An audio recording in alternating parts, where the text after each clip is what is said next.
This man was the only fighter to ever scare UFC president Dana White. Lee Murray is one of the most legit gangsters of all time. He was a part of the biggest bank robbery in the history of Great Britain. Got into a street fight with Tito Ortiz, knocked him out outside of a nightclub in the UK. What? They haven't told you about Lee Murray over there? No. From an MMA prodigy to masterminding a 53 million pound robbery, Lee Lightning Murray was the most dangerous man to ever be signed to the UFC. I think they stole $80 million, something crazy like that. But these guys had full-on tactical gear, machine gun. He was fighting in the UFC while he was a full-on criminal. But how did this gangster go from chasing a belt to being on the run from multiple federal agencies? To understand, we have to go back to November 12th, 1977. Lee Brahim Murray was born in South London to an English mother and Moroccan father. The streets of South London's council estates were plagued by constant crime and violence. His home offered no refuge from the violence. His father, Brahim Lamrani, was an unpredictable alcoholic whose involvement in Lee's life came in the form of brutal beatings that left lasting scars, both physical and psychological. The sound of his father's steps would make him freeze in fear, knowing the pain he was about to endure depended entirely on how badly his father's day had gone. But when Brahim abandoned his family, Lee thought the nightmare was finally over. Yet 7 years later, his father returned. But by then, Lee had grown into a towering 6'3" teenager with years of suppressed rage burning inside him. The moment Brahim raised his hand again, Lee's tolerance ran dry. He left his lifelong abuser unconscious on the floor. That night, Lee conquered his biggest fear and tasted power for the first time. But would this newfound strength save him or destroy him? He spent so much time away from home that he started leading the notorious gang, the Buttmarsh Boys. It was here that Lee's reputation for brutal street fighting spread like wildfire. His fighting style was raw, vicious, and effective. But this gang life came with an inevitable price. Murray found himself in juvenile detention at Feltham, Dover, and Norwich, where he was charged with possession of cocaine and cannabis. Upon his release, Lee obsessed over his physicality, so he transformed his lanky frame with steroids and weight gainer shakes. Whatever he had left from his drug money was spent on flashy cars that screamed success, but whispered danger. But deep down, Lee knew this lifestyle wouldn't last forever. That's when everything changed. Lee's associate, Mark Epstein, had found a way out, mixed martial arts. But it wasn't Mark's leading example that would change Lee's trajectory. Instead, it was something more daunting. By pure luck, Lee avoided a massive drug bust that sent most of his friends to prison for years. It was then that Lee faced a terrifying reality. He was one decision away from a life sentence or a body bag. Watching his world crumble around him, Lee had only one person left to call. Although MMA started as an escape from the streets, Lee quickly discovered he possessed serious talent. Training became his obsession, replacing drug deals with gym sessions and channeling his rage into technique. But how does a street fighter do against professional fighters? December 5th, 1999. Lee is scheduled to fight in his MMA debut in the Millennium Brawl series. Lee's hands trembled as he taped his gloves. His face turned white as he walked to the cage. But as soon as the bell rang, he felt at home. 47 seconds later, Rob Hudson was unconscious on the canvas. The crowd erupted. They started calling him Lightning before he even left the cage. It was then that Lightning Lee Murray found his calling. So he dedicated his life to becoming the best martial artist he could be. Training at elite facilities like London Shoot Fighters and Pat Militich's legendary Iowa camp, Lee transformed from street brawler into a legitimate fighter. It wasn't long before his name rose in the MMA world as he demolished opponent after opponent. Yet his greatest moment of fame didn't come from competing, but instead from something unexpected. It was the night he allegedly knocked out the most feared man in mixed martial arts. Lee Murray, he's his own problem. He has his own demons in himself. Well, here's a situation that I came walking out of a bar and one of my buddies getting beat up on, and I was defending him. I defended him, and at the time I had knee surgery. I was dressed in a suit as I am today with slippery bottoms and of my shoes, and he punched one of my friends. I went to go grab him. He ran away from me, and I went to go slide up and catch up to him. He turned around and faced me and hit me with a shot. He dropped me for a second. I came to my feet and I clinched him, and I threw a few knees. Then the police broke us up, and that was it. That was the fight. That was the end of it. And people said, "Oh, Tito got knocked out." Da da da. The whole speculation of rumors started happening, and it was all false statements by people who didn't see truly what happened. It's July 2002. UFC 38 had just concluded in London, and the sport's biggest stars were celebrating at China White, an exclusive West End nightclub. As closing time arrived, a massive fight broke out in the alley outside. In the chaos, Lee Murray found himself face-to-face with Tito Ortiz, the reigning UFC light heavyweight champion. What happened next would become MMA legend.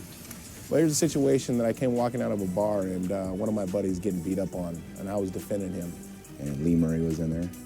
Lee Murray, he broke away. He started running away. I started chasing to him, and he turns around and stops and plants his feet. I go to stop, and I slide right into him. Ortiz threw the first punches and missed. But when Murray countered, he didn't.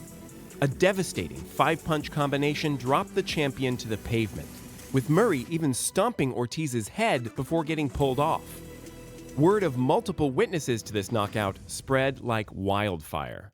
The up-and-coming British fighter became an instant legend. This gossip drew so much drama that it even got Dana White's attention. 18 months later, Murray got one chance to prove if he was a one-hit wonder or a legit athlete. January 31st, 2004, UFC 46. Lee faced Jorge Rivera to headline his UFC debut. 47 seconds into the first round, Rivera was submitted via a triangle armbar. The crowd erupted as Murray's hand was raised, but this was just the beginning. The growing hype about him was lining him up for a super fight that the world wanted to see. Tell us your thoughts on your former street fighting opponent, Tito Ortiz. Tito Ortiz? Tito Ortiz? If he wants to fight me, I'll fight anybody. I don't care who they are. But right at finger's reach of cementing his legacy, Lee's visa to enter the US got revoked. It turns out that Lee was undergoing criminal prosecution back in the UK after assaulting another driver during a road rage incident. Legal issues kept him from returning to America, forcing him to stay in England and sign with Cage Rage for the time being. Ironically, his next opponent would turn out to be even more dangerous than Tito Ortiz. His name was Anderson Silva. Widely considered the greatest fighter of all time, Silva back then was an up-and-comer as well. This was before he joined the UFC, but still a talented fighter. While Anderson's other opponents crumbled under his pressure, Lee put up a bigger fight than Silva anticipated. For 3 rounds, Lee traded shots with the future legend, proving that his toughness can't be taught in any gym. Although Lee lost the fight, he gained the crowd's respect once more. But after what happened next, Lee would never be the same again. On September 28, 2005, a fight broke out at London's Funky Buddha nightclub. Attempting to protect boxing coach Terry Coulter during a knife attack, Murray suffered multiple stab wounds, including a punctured lung and severed artery. His heart stopped beating, and he had to be resuscitated 4 times, as well as requiring a massive blood transfusion. I actually ran into Lee Murray right after he got stabbed. Right? Well, he got stabbed in the heart, didn't he? He got stabbed everywhere. It stabbed wounds all over him, and they were still fresh. Days after Lee Murray got stabbed, he's walking around an event with all the stitches still in him and everything still fresh. Murray is one of the most legit gangsters of all time. He really is. After escaping death by millimeters, the extent of Lee's injuries put his professional competition dreams to rest. With no belt to chase, Murray had nothing to occupy his mind, and so his mind would soon become his worst opponent. In the darkness of his recovery, Lee Murray's mind began to wonder about how he would make money now. His fighting days were over, his body scarred beyond repair. But Lee had always been a strategist, and as he stared at his future, one target began to consume his thoughts: the Securitas Depot in Tonbridge, Kent. The fortress-like facility housed over £200 million in Bank of England sterling notes, protected by cameras, codes, and steel. For months, he studied, planned, and recruited through his vast MMA and street connections. But could a gang of fighters and street criminals pull off the impossible? It's February 21st, 2006. The plan Lee had obsessed over for months was about to unfold. At 6:30 p.m., driving a Volvo equipped with fake police lights, Lee and his crew disguised themselves as police officers when they pulled over depot manager Colin Dixon. Believing he was being lawfully detained, Dixon offered no resistance as they handcuffed him and threw him into a van. Meanwhile, the rest of the crew arrived at Dixon's home, convincing his terrified wife to go with them because Colin had been injured in a car accident. With his family held hostage and guns pointed at their heads, Dixon had no choice but to reveal every security code. Within 40 minutes, Lee's crew had loaded £53 million into their truck, leaving behind another £154 million they simply couldn't carry. But as the truck disappeared into the Kent countryside, Lee had no idea that a minor detail would become his ultimate downfall. For exactly 4 days, Lee Murray believed he had pulled off the perfect crime. But the first mistake came immediately after the heist. Instead of vanishing into the night, the gang returned to Elderton Farm to divide their £53 million prize. What should have been a moment of celebration became a forensic goldmine. Fingerprints, DNA, and witness testimony that would later seal their fate. Within hours of the heist, hundreds of officers were deployed in the most expensive investigation in British criminal history. The £2 million reward offered by Securitas transformed every criminal in London into a potential informant. As police began processing testimonies and evidence, Lee was already on a plane to Morocco, believing his dual nationality would protect him from British justice. Soon enough, the first domino fell when Michelle Hogg, the makeup artist who had crafted their perfect disguises, cracked under pressure. Facing serious charges, she made a deal with police that would expose Lee's identity. Her testimony provided investigators with all the names, faces, and connections they needed. By March 2006, the net was tightening fast. The nationwide manhunt had arrested 36 people and recovered £21 million, but the masterminds remained at large. In his luxury villa near Rabat, Lee was living like a king, buying cars, throwing parties, and spending stolen millions as if the money would never run out. But 2,000 miles away, British authorities were building an airtight case that would soon reach across international borders. For months, Lee Murray enjoyed retirement in his Moroccan paradise, unaware that joint operations between Kent police and Moroccan authorities had been watching his every move since the day he stepped off the plane. They were simply waiting for the perfect moment to close the trap. June 25th, 2006.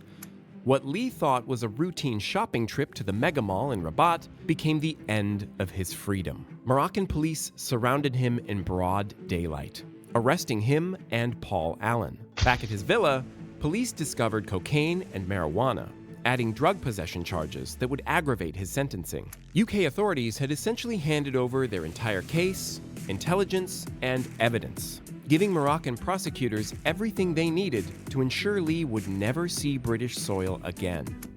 In June 2010, Lee received a 10-year sentence that seemed almost generous considering he'd stolen £53 million. But his decision to appeal months later would prove to be the most catastrophic mistake of his life. Instead of reducing his sentence, the Moroccan appeals court delivered a crushing blow: 25 years. As you watch this video, Lee Murray sits in Tifelt prison in northwestern Morocco, 19 years into his sentence. The man who once knocked out UFC champions now counts the days until his release in 2035. If you enjoyed this story, you don't want to miss out on this next one here. I'll see you there.